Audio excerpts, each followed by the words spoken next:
Welcome back to another episode of Pulpit to the Pew. I'm your host, Brother Sean Brumfield, and I've got Brother Ryan Brown with me today. Hey, everybody. And Brother Jared Carlisle. Hey. What's going on, fellers? Not much. Not much at all. Kind of interesting people here. No. Yeah. Until the podcast, I never found myself interesting. Yeah. I still don't, but we're here anyway. Yeah. I think we have some pretty interesting stories. Yeah. I think last week we had some real crazy stories. Yeah, my boy goes, "How'd you get on dolls?" I said, to be honest with you, I really don't know how that conversation went that way, but once you start going down the rabbit hole, you never know what's going to happen. But once I started editing that and started looking at, how we got there, it was pretty organic. That just goes. It's just our weirdness. That goes back to that ADD podcast. We're pretty good at it. Yeah. So I got a little bit of trivia for you guys. Ooh. Okay. What is lightweight and blue? Lightweight and blue. Mm-hmm. Light blue? Yeah. See, I was gonna say either light blue or blue light. I was like one of the two. I got something to admit though, and I didn't realize that I was doing it until this week. But through all of our many discussions of food, there was a statement that I made, I don't know, so many episodes back, that I don't like kettle chips. Mm. Yeah, I guess because they say that as you get older, your taste buds change. So I've got in this kettle chip kick, and yeah, I can't. You can't stop them. No, I mean, hey man, they say your tastes for things change every 7 years. So yeah, you maybe hit your 7-year mark. Maybe. I don't know. I don't know what it was. I think the first time I ever tried them, it was like a sweet flavor, and I always attributed kettle chip to kettle corn. And now, as I get more into it, it's so like a sweet treat over top. Yeah. I don't like that. Okay, yeah, I guess I could see that closeness with that. Right. Yeah. So I've never been one that I'm like salted caramel type stuff or any sweet and salty. I don't like it. Give me my salty, then give me my sweet, and a lot of times I'll go back to the salty to get rid of the sweet. I like the sweet kettle corn, like the caramel and salty. Oh, that's so good, man. I can't do it. I like sweet kettle corn. I don't like caramel popcorn. See, I'll go back to the fact that popcorn to me just isn't. It's not a snack that's worth having. It's the trouble of all the kernels in your teeth, and I feel like the whole night after I'm like gagging because something doesn't fully. Like there's still a kernel in the back of my throat that I can never get down. So I'm now looking for a new church to attend with a pastor who follows God. Who follows God? Look, I didn't say that it's nasty. All right. Okay. I like worth having. I like the flavor, but it's not a snack. To me, if we have popcorn and everybody pops it, I might eat 1 or 2 kernels. And then after that, I might eat 1 or 2 bags. Yeah, see, I can't do it. Now my family can do it. And I don't like the other thing about it too is like if I do have popcorn, I want it to be fresh and hot. Mm. The whole popcorn snack thing that is happening, it's like I don't like stale things, and there's nothing worse than stale popcorn. Oh no. No. I will pop a bag of popcorn the night before work and then take it with me stale so I can eat it stale at work. Oh, that's disgusting. I love stale popcorn. I love stale potato chips. I love stale cookies. I don't like stale cookies. I can't do that. Yeah, I can't. If it's the really hard ones, they get softer, so they're easier to eat. Yeah, but then Yeah, but I like hard cookies because, to go back to one previous discussion, I dip it in milk and make it soft. Jesus told Saul in the Bible, it is hard for you to crunch on the hard cookie, okay? Is that the Message Bible? So anyway, so going back to kettle chips, yeah. So I found some. We were at Costco, and when you go to Costco, you go there hungry, so you can eat all the different things that they have on display. And they had like this sweet chili lime and sour cream or something like that. It was really good. That sounds really good. It was really good. It's got just enough kick, and it's not sweet, but it's like that sweet chili, like a tang almost. Instead of yeah. I love sweet chili. It's delicious. Yeah, even like on wings and stuff. Oh man, that's some good stuff. So speaking of sweet chili, Elena went to Aldi's and bought. This is like a couple months back.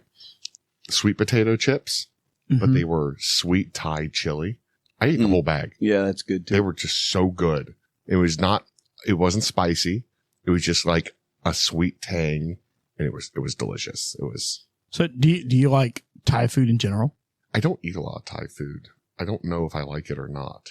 I've never had Thai food unless it has Thai in a chip name, and it's like what you said, where it's like sweet Thai chili. That's the Thai food that I've ever had in my life. So Thai is like it's like a fancy Chinese in a way. Like it's definitely costs more, but it is so good, man. Like there was a place when I worked for Ernst, and it was just down the street in Monroe, and they had this pineapple fried rice. So it had pineapples, raisins, cashews, rice, and then you could add like chicken and stuff to it. And it had a yellow curry inside of it. Oh my goodness, dude. It would light you up, but it was so good. No, it couldn't be good. It had raisins in it. You could take the raisins out. Why don't you like raisins? I just don't care for I don't care for the texture. I don't like grapes either. Are you a fruit guy? Yeah. Love fruit. Don't sound like it, but I do.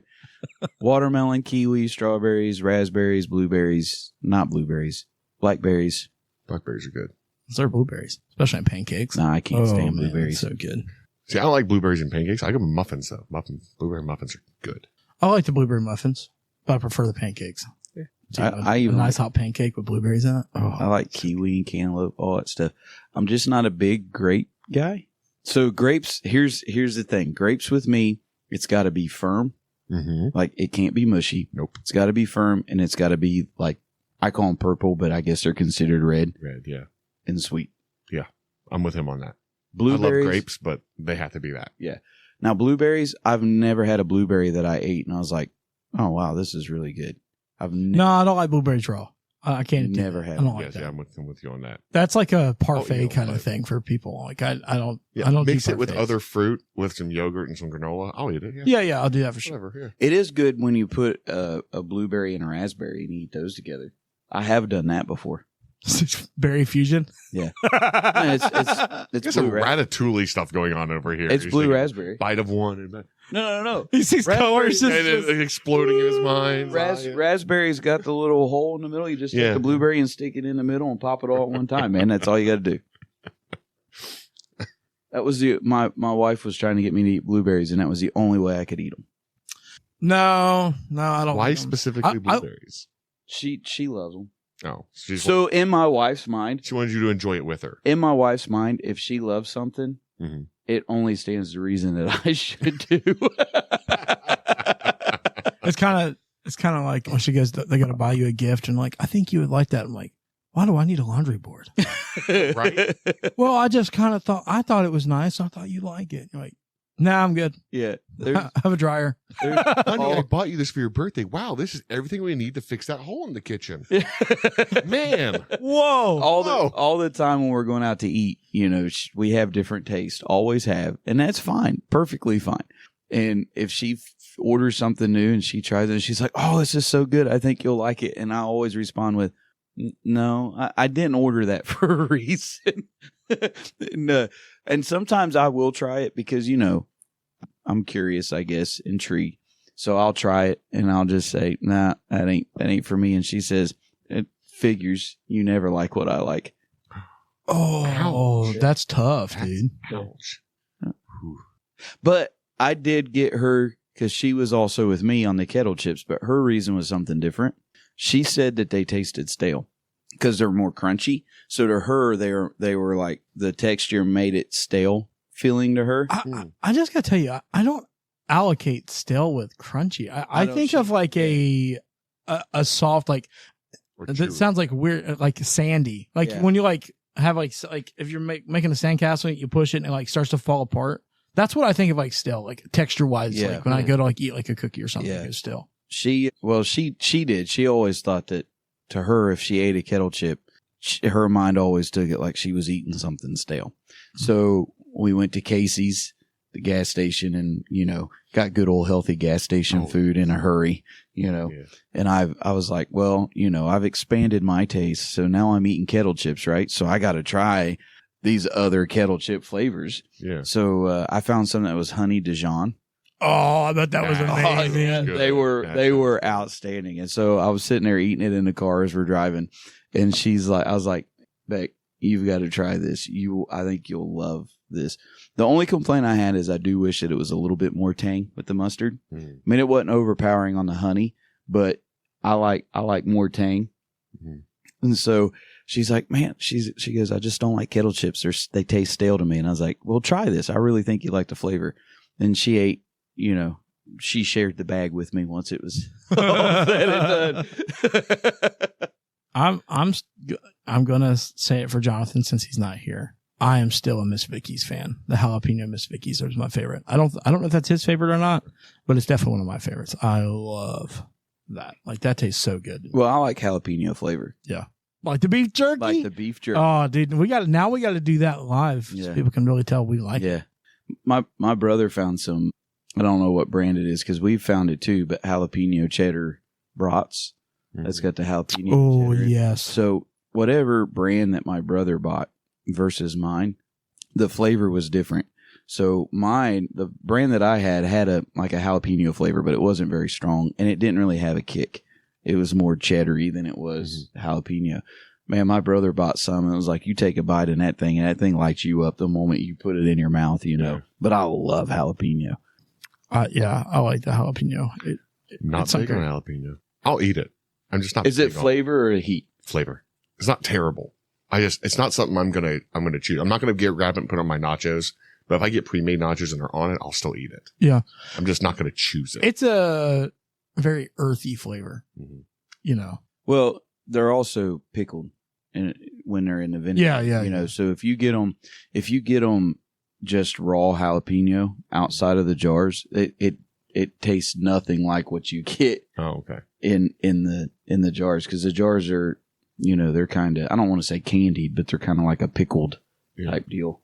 So when I was in India, some of the guys in between classes that we were teaching pulled out this little tiny like plastic table and laid it down, sat 2 chairs on either side of it, and their lunch that day was they pulled up like, it looked like one of those big cheese ball plastic containers that are clear, full of like just peppers, and like dumped it on the table and just started eating them. And it was like jalapenos, there's a bunch of different kinds there. Some of those really dark red ones that are like, make me regret life. And they were just biting it, throwing the stem away, and then just kept going. And they ate the whole pile. I don't think I could do India. I don't think I could do Indian foods. Really? For like going to India, and I see those videos of like those guys sitting on a cushion. They're got nasty black toes, like they're walking all over the place, and they've got this like right next to their feet. Yeah. It's right there next to the feet. They've got a stew like rolling. Dude's like getting the toe jam out of his stuff, and he's like introducing this fungus into his chili. I'm like, nah, I can't do that. Listen to Indian street food. That's probably it. Indian street food now. Well, no. When you eat in a house, like with a family, their stove is up, not by the feet. Yeah, everything's on. Like, so they don't have, in India. It is. They don't have tables. Yeah, I'm about to say. But what they do is they have a chair. You set a chair. You sit on a chair. You set a chair down. You lay your plate on the chair, and then you lean over and eat off of that. Because most of the family, like you said, they'll sit at a very low table, or they'll just sit on chairs in a circle and eat on the chair in front of them, because they have like stacks of chairs in every house I went to. Sounds counterintuitive to me. Well, I mean, instead of one big bulky piece of furniture in the middle, they just had like a row of chairs around the one wall, and it was enough chairs for the family. So if there was 5 people, you had 10 chairs at like 2 stacks. So then it's all tucked away in a corner. The whole rest of the room is open with your cart, with your rug or whatever in the middle. And if you had one, otherwise most floors are just like rough tile, and no one washes their hands before they eat over there. Yeah, it's gross. Like, especially when you see some of the things that they do over there, well, that's a lot of different countries. Really. Yeah. It's not just them. It's the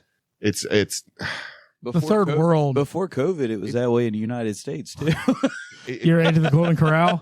It's a cultural thing, right? So some of them don't believe that you should wash your hands because you're carrying in apparently like the chakras. Yeah, well, the efforts of your labor. So like when you come in to eat, you're eating in the sweat of your brow, you're eating in, the work of your hands. So, which I'm not in agreement with, but you know. Oh yeah, that's disgusting. At least at Guatemala, they had tables when we went. Yeah. And they have fast food. If you go to Americanized places in India, they have tables. Like if you go to a restaurant that's more fashioned after like European culture or Western culture, then yeah, there's tables and chairs and benches and stuff like that. But if you just go to a traditional Indian family's home, there's not really a table. There may be a table for meal prep. Like they'll make their food on a table, right? And then cook it on the stove and whatever. But then when you go to eat it, you're just all sitting in a circle in a big room. We all ate together. Everyone ate together. So there was like 20 of us and we just sat in a big circle and just, you know. Okay. So what was the craziest thing that you ate while you were in India? So the craziest thing I ever ate, and this is going to sound really weird, the Taj Mahal burger from McDonald's. It's a Big Mac. It's a vegan though burger, isn't it? It's got chicken. Okay. It's chicken patties. But they put like a curry sauce on it instead of a mac sauce. And it was wild. And it was hotter than I thought it was going to be.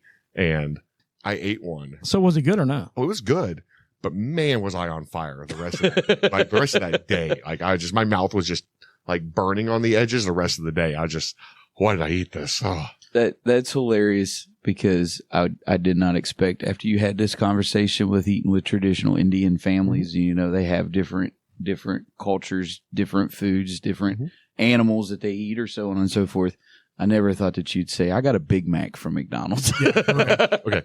I'll take back the Big Mac remark. Now that I'm thinking about it, maybe the wildest thing I ate was black market beef because you can't eat beef in India. So we had the pastor there took a couple of the men and they rode rickshaws down to the black market by the docks in Mumbai, and like it's in like a back warehouse somewhere, and they bought. You say black market beef, and it sounds like it's laced with cocaine. Right? No, but it's literally vacuum sealed, little tiny like nickel sized pieces of beef. And really? Yeah, it's how much. I'm trying to think of how much we paid for enough for everybody in our 10-person group to have 2 pieces of beef, of those nickel sized pieces of beef. All right. So they got just enough for us to have that. Right. It cost us 45,000 rupees. How much is that? That's like $40 American. That's a lot of money. Yeah. For nickel sized beef. Yeah. Wow. Beef sushi is what it pretty much. Yeah. It sounds disgusting. They cooked it, but like, yeah, if they got caught with it, the government would just fine them. Right. But the more religious people in the neighborhoods would come and probably kill them. I find that the food that they get at all these different countries, like the delicacies, is like so strange. Like you go to like Greenland or Norway and they have like dried shark, salted dried shark. They don't cook it or nothing. It sits in there. Yeah, rotting shark. Yeah, it's rotting. Yeah, that's what I'm saying. Like it's no thanks. Yeah, like. Yeah, but it's who in the world was like people love it. Starving that comes people. I would say it had to come out of like just desperation, right? And then they were like, "Oh, this really ain't that bad. Let's put this on the menu." Snails, oysters, mollusks. It's desperation food. Yeah, you ate it because you had nothing else to eat. I read a story about somebody that survived stranded on the sea, and I can't remember what the guy's name was, but he was stranded on the sea, and he had been out there for however long, and he was on a raft or whatever, and he had a way of being able to catch fish, or he rigged up a way to be able to catch fish. And so he would catch the fish and he would eat it, but he wasn't getting, cause certain parts of the fish, you're not getting everything that your body sustains, with some things, if you can eat fish and you can still starve to death because you're not getting all the nutrients. Right.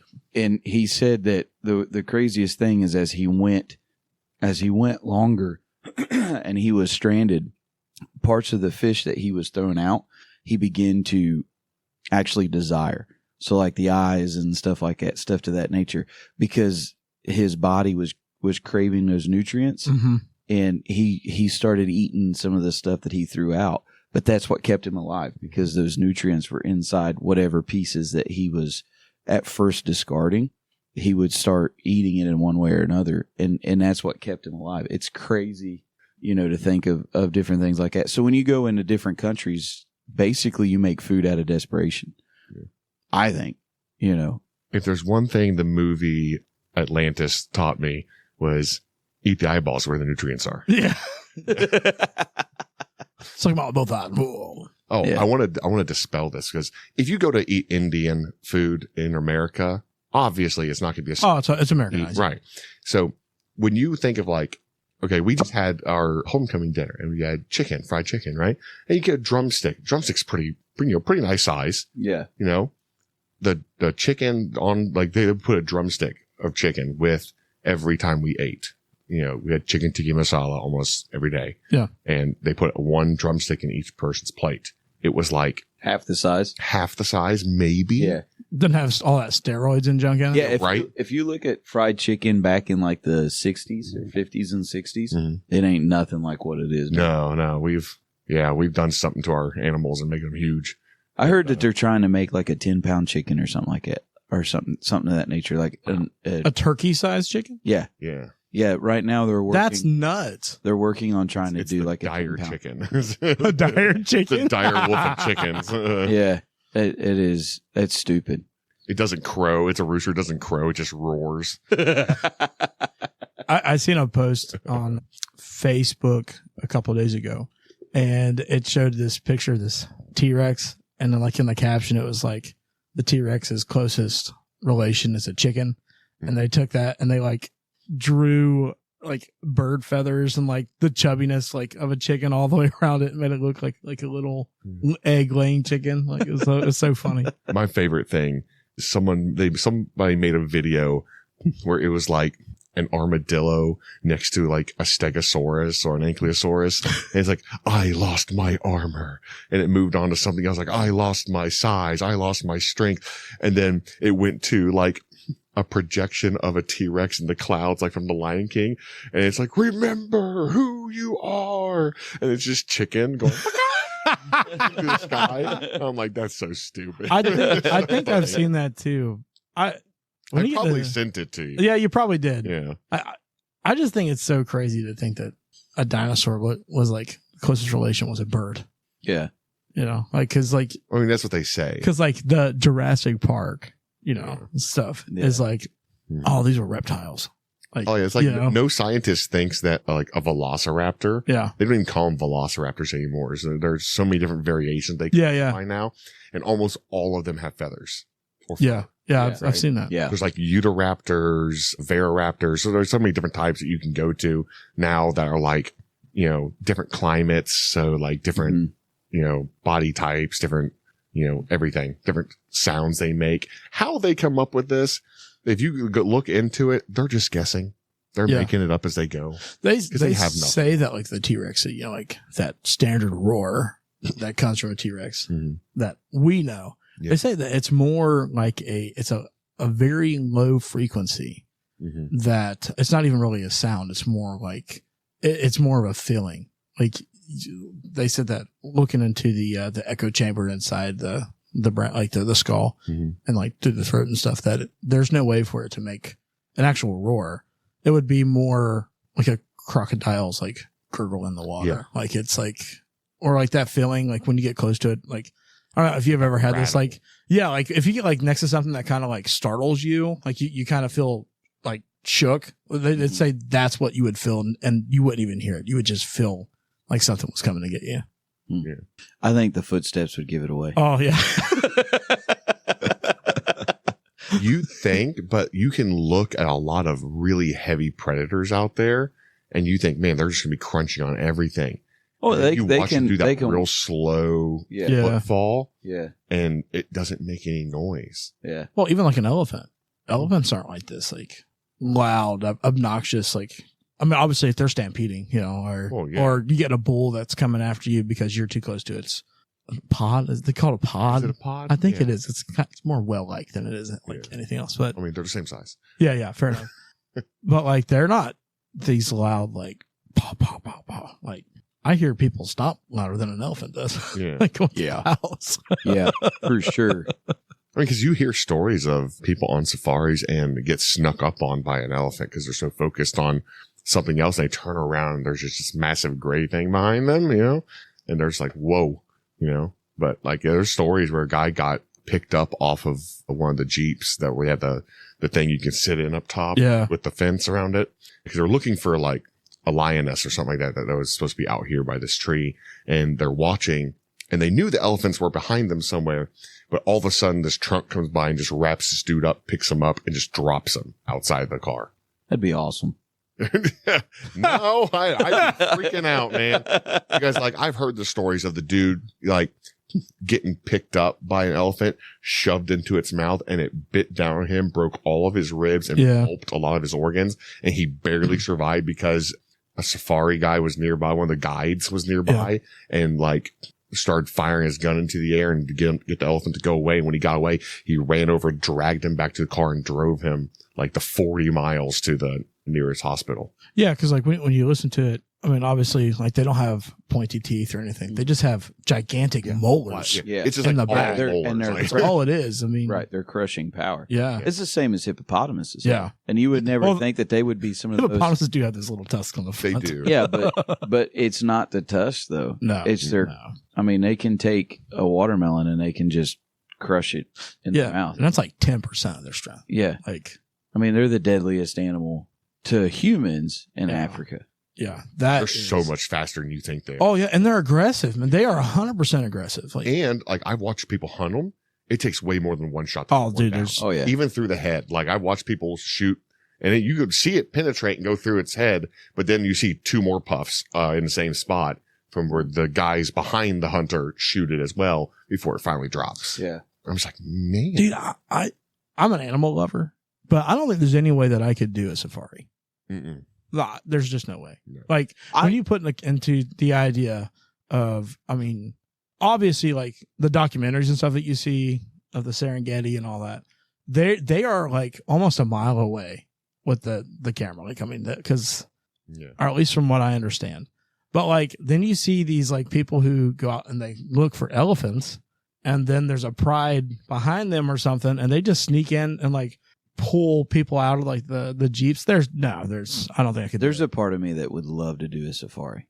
It really is, because I would love to do it, but I would die. I know for a fact I'd be the one to die because I'd get too curious, like kitty, and just like it's a lion cub. Yeah, it's a cub. Yeah.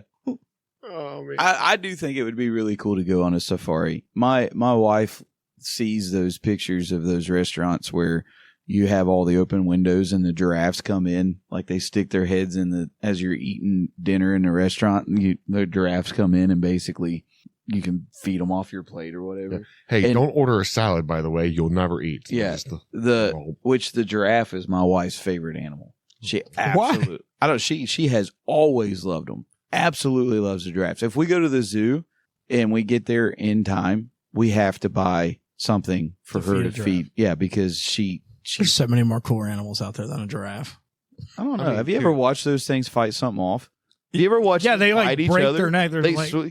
I think that's pretty funny. That's pretty cool. If they drank boiling water, it would be like completely cooled off by the time it reached their stomach. That's how long their neck is, and like their esophagus is. If they drank like a glass of boiling water, they would be completely cooled before it got to the bottom of where their stomach's at. Yeah. Welcome to Animal Planet. Right? Listen, man, we've gone from kettle chips, okay, to Indian food, to dinosaurs. Now we're on safari. I'm really drinking boiling water. This is the podcast of this is the ADD podcast. I'm really this into is the ADHD. Like, I don't know. Like there's a safari here. Well, a type of safari here in Ohio. It's up in Zanesville, and you could go up and drive through. And feed them out your window. Yeah, feed them out your window and all that. Yeah, but I don't think they have any pieces. Yeah, I don't think they have any like predatory. It's called driving downtown with your but windows open. Like, no. We went to one when we were up there by the Great Lakes, and man, they will absolutely flat scratch your car to pieces. But it's like emus or ostriches, and you know that's a no. No, we ain't doing that. A lot of hoofed animals. You have to watch out for emus. They've won a war. I'm dead serious about this, by the way. Okay, the Australian emu war. The emu. Oh, you know, I do think I have heard this before. Yes. Yeah. Yes. The Australian army expended like 25,000 rounds, killed like 1,000 or more emus and lost. They had to withdraw. There were so many emus. They had to leave. Emus are because they were mean. stampeding the soldiers. Dude, emus are mean unless they're trying to save you on insurance. I don't. Yeah. Yeah. No, I can't do it. I don't like little birds, let alone big birds. What do you got against Big Bird? Well, we don't have time to get into that one. Yeah. But like, I don't know. He woke up. Oh, man. So, have you guys seen that video that's circulating? Well, it's probably a couple months old, but like this couple was arguing, going through a safari like thing, but it did have predatory animals inside. Mm-hmm. And she gets out and slams her door while they are in the middle of the lions. Like, and she takes off running, and they get a hold of her, and the husband gets out and goes after her, and they both got mauled. I don't know if they died, but they both got. I would most likely say they died because there's no way somebody's just going to pull you out of a lion's den. I'm not unsympathetic, and you hate to hear anything like that, but there is a reason why they call it the survival of the fittest. Well, you got stuff like that, or you got the ones where they don't lock their doors, and those things open up the door handle. Yeah, like.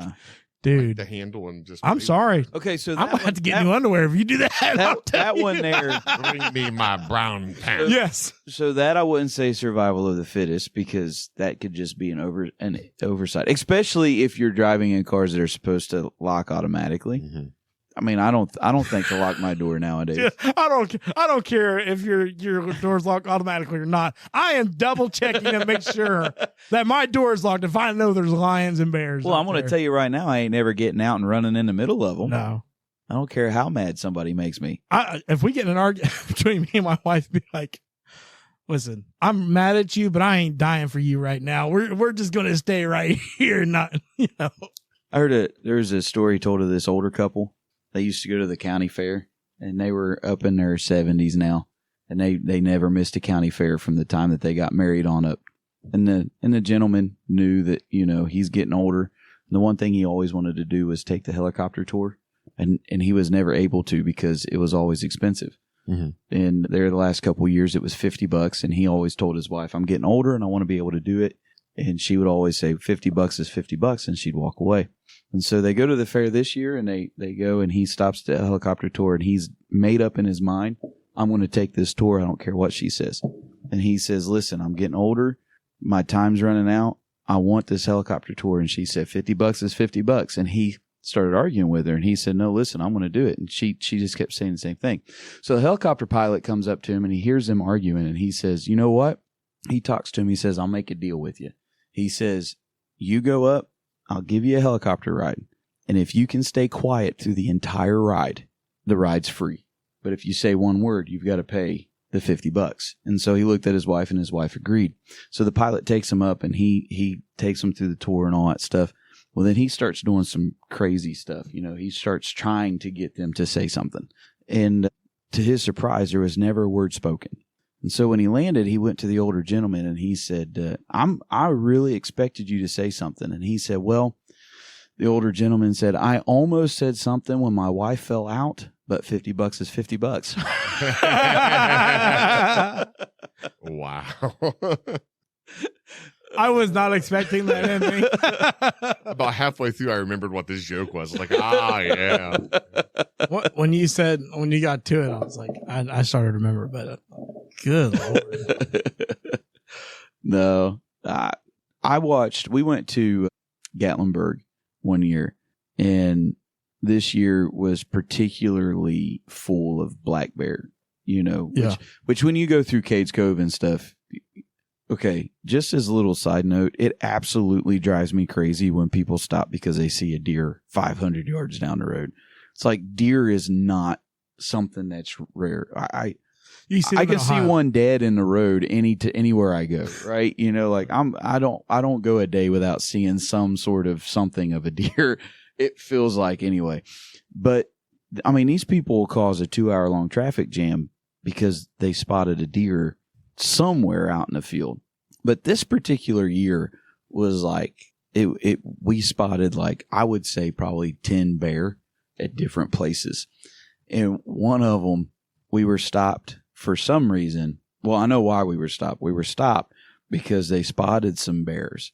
And as we were stopping, this mom and 2 cubs was walking alongside the cars. It was really cool. And as I'm sitting there, I'm watching these people get out of their cars to follow and video these bear. And I thought, that's the dumbest thing I've ever seen. And then I watched my dad and my wife walk past. I was like, what are you guys doing? Like, and then they ran to the car because, Mama Bear turned around. People don't think sometimes. They obviously never heard you don't mess with a mama bear and her cubs. Well, I mean, they wasn't being threatening, so they didn't think anything about it, and they got caught up in the moment. It'll understand that I'm not threatening. Listen, there's some things that I disagree with Charles Darwin on a lot, right? Don't believe in evolution and don't believe in all that, the willpower to evolve. But the stupid things shouldn't live. I'm just saying, nor reproduce. That's why we are in the state that we are in right now, because it's like that. I don't know. Stupid does. It's things like that. All those stories. You can kind of take a lesson out of it because like you said, the couple that was arguing and she got out, slammed her door, and she took off running. People following the bear, stuff to that nature. They get so caught up in what it is that they're going through or what it is that they're doing, they completely forget about everything that's going on in their surroundings. You can really make that a lesson in a spiritual sense too. If we want to pull this into an all around thing, I mean, in all seriousness, yeah, seriously, yeah. How many times do we get caught up in the thing of the moment that we completely forget about what's going on around us? It's kind of like watching somebody answer a text message as they're walking. And we can all laugh and say that's something that we've never done. But in reality, if you're like in a hurry or something and you feel that and you look at it and something catches your attention, your mind doesn't perceive that you're still trying to do something. Mm-hmm. And how many people, I read a study, and in all seriousness, I read a study that they wanted to try to figure out how to make a cell phone see-through. They wanted to figure out how you can make it to where if you're looking down at it, you can still see where you're walking. Because in New York, they had so many cases of people as they were trying to get and they were doing their business and they were answering their phones, they were walking in like open manhole covers and stuff like that. And so they were trying to figure out how to Apple Vision, how to make it. It really is. It's something for us to really take thought of. We can't be so caught up in whatever it is that we're completely unaware of what's going on around us. Well, I mean, look at how many people are trying to escape reality, right? Oh yeah, that's what they're trying to do, and they're wrapped up in there now. Now, like I mentioned, Apple Vision. There's glasses now that have screens and cameras on them now that are just crazy. Mm-hmm. But I mean, we've played with VR here in between like recordings or whatever, and like just to kind of like have a break, but I don't want to walk around with that stuff on because I'm so disconnected. Like, and I can even say, even without that stuff, like if I get to like watching you, like if Lissa goes in the grocery store to get something real quick, I'll sit and watch a video on my phone, and I catch myself like, wait a minute, where'd she go? Or what? How did I get here? That kind of just like unaware of the situation entirely. Yeah, and that's like some dangerous stuff, and that's when it's time to start unplugging. Yeah, you need to really you got to pull out. That's what made Pokemon Go so. Mm-hmm. Yeah, because it took its platform and it overlaid it on Google Maps. Mm-hmm. And so if you looked at that, if you studied that out, I never understood it. The augmented reality. But if you looked at your phone, it took your world and it placed its world inside of its world, and it literally caused people to live in a different reality. Like you said, I mean, there's one story where this lady was walking through a zoo, and she had her Pokemon Go because, they would place these rare, whatever they are, Pokemon. And that was your whole point, was trying to find these. Got to catch them all. Yeah. And so in her augmented reality, she seen one and she went to go after it without even thinking that she was trying to climb into like a Lions thing or something like that. Like people pulled her away. It was like they couldn't, you know, kind of like how in Cincinnati you used to be able to get in a gorilla thing or something like that. It was something of that nature to where R.I.P. Harambe. you would put yourself. She was putting herself in danger, and like people seen her doing this, Yeah. and they didn't know what she was doing. They pulled her back, and the whole time she was saying, "There's a rare Pokemon. I got to catch it." Like completely lost in that. Can you imagine? Was it Paul who wrote, you know, "Be sober, be vigilant, for your adversary, the devil roameth around, seeking me made That's what he's saying. Be clear minded and be aware. And the devil does so good. No, I'm not giving him any power or anything like that, but he is credited to his job. He knows how to do it. Yeah. And when we get into situations where we are so blinded by this, you know, I say this a lot in church, or I quote that scripture. You know, he's not giving us a spirit of fear, but a power of love and of a sound mind. When you get to that place, you know, and I say it all the time, is that the power is great, the love is great, but being able to have clarity of thought in the middle of whatever trouble you're in, or in this case, what we're talking about, just getting caught up in life outside of reality, right? I mean, that's what we're talking about, and being able to decipher what's going on, knowing how do you get to where you need to be without all that distraction, because when you have that distraction, you're going to end up somewhere that you're not going to like. So I want to say this because I think that we use the devil or the adversary as a scapegoat. I'm just saying, right? Oh, well, you know, it's a devil at work. No, it's not. No. Not every time. Yeah. There is something that I've heard, and I made it a point to make it one of those things I think about often. I can't remember who it said, but it's one of those great emperors, like of Rome or something, or maybe whatever people it was, who said distraction is a choice. Yeah. Mm-hmm. Yeah. If absolutely. you choose to make it, you will never win. I do agree. We can give Satan or the devil, the adversary, we can give him way too much credit.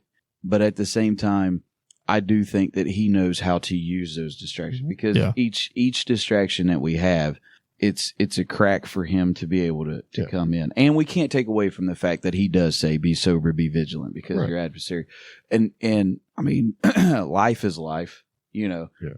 If I get a flat tire, that's not an attack from Satan. Right. I just ran over or something. You know, if I climb into a lion's exhibit because I'm going playing Pokemon, that's not an attack from the devil. That's your own me, fault. You know, there are a lot of things that we give him credit on. So, but I do agree. I do think that we need to really make sure that we keep ourselves self-aware. Yeah, we've got not just that, but we've got to make ourselves so heavenly minded we're no earthly good in a way of things, and we let these distractions get a hold of us in a manner that's not good, and it pulls us away from what we're doing, what we're trying to do, what God has us to do. But I think that's a good place to end it, fellas. Had a good time with you guys today, even on this early Saturday morning. But everybody, big news here. We uploaded our first episode to YouTube. The channel is obviously Pulpit to the Pew. And we're going to be uploading more of our podcasts there. We're going to be uploading reels from our videos here. And hopefully you'll tune in with us next week, where we'll have another video for you. You can send us a text. You can leave us a like, a comment, or email us at pulpittothepew@gmail.com. So thanks for tuning in. Have a good day.